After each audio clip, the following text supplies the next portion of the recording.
நம்ம பாய்ஸ்க்கு எப்பவுமே time spend பண்ணலன்றதுனால இந்த தடவை பாய்ஸ்க்கு நம்ம இந்த விஷயங்களை சொல்லி தரணும். நீங்க ரொம்ப எக்ஸ்பர்ட்டா ஜொல்லு மன்னரா இருக்கணும்னு அவசியம் கிடையாது.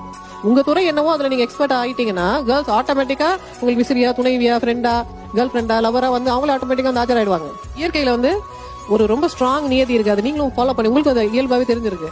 மேல் வந்து டிஸ்பிளே பண்ணும், பாட்டு பாடும், டான்ஸ் ஆடும், கூடு கட்டும், சிறக விரிச்சு காமிக்கும், பிடரி அப்படியே நிமித்தி காமிக்கும், எவ்வளவு பெரிய ஜித்தன் தெரியுமான்னு மேல் வந்து டிஸ்பிளே பண்ணும். ஃபீமேல் வந்து அப்படியே அசால்ட்டா பார்த்துட்டு எவன் ஃபிட்டஸ்டோ அவனை சூஸ் பண்ணும். அது செக்ஷுவல் செலக்ஷன் சொல்லுவாங்க. ஏன் ஃபீமேல் அந்த ஃபிட்டஸ்ட் மேல சூஸ் பண்ணுதுன்னா அப்பதான் அடுத்த தலைமுறை ஃபிட் ஜீன்ஸ் பரவும். ஒரு கேர்ள்ஸ் சோப்பலாங்கே சூஸ் பண்ணிட்டாங்கன்னா அப்புறம் அடுத்தடுத்த சோப்பலாங்கையா ஜென்ரேஷன்ஸ் உருவாருது. அந்த கம்யூனிட்டிக்கு அந்த ஸ்பீஷீஸுக்கு நல்லது இல்லைன்றதுனால ஃபிட்டஸ்ட் மேல தான் கேர்ள் சூஸ் பண்ணுவாங்க. அப்ப ஃபிட்டஸ்ட் மேலோட குவாலிட்டிஸ் என்ன? ஓரளவுக்கு வளர்ந்துருக்கணும், ஓரளவுக்கு தைரியம் இருக்கணும், ஓரளவுக்கு அவன் ஃபீல்ட்ல ஜித்தனா இருக்கணும். எல்லாமே ஓரளவுக்கு தான். ரொம்ப ரொம்ப ஸ்ட்ராங்கஸ்ட், ரொம்ப மோஸ்ட் பவர்ஃபுல், ரொம்ப ஃபிட்டஸ்ட் மல்யுத்தத்துல எல்லாம் போய் ஜெயிக்கிற ஆள் கூட வாழ முடியாது. அவன் இருமா நான் போய் ஜிம்முக்கு போய் ட்ரெயின் பண்ணிட்டு வரேன்னு சொல்லுவான். அவன் அந்த பொண்ணு நினைப்பா இவனை கல்யாணம் பண்ணி நான் ரொம்ப சந்தோஷமாவே இல்லையே, எப்ப பார்த்தாலும் ஜிம்ல சுத்திட்டு இருக்கேன், எனக்கு கவனிக்கவே மாட்டேன்னு அந்த பொண்ணு நினைப்பா.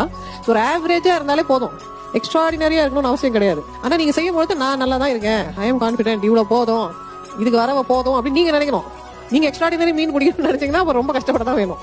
சோ இந்த சைட்ல நீங்க காம்ப்ரமைஸ் பண்ண ரெடியா இருந்தீங்கன்னா காம்ப்ரமைஸ், ரியாலிட்டிக்குள்ள வரதுக்கு ரெடியா இருந்தீங்கன்னா automatically things will work for you.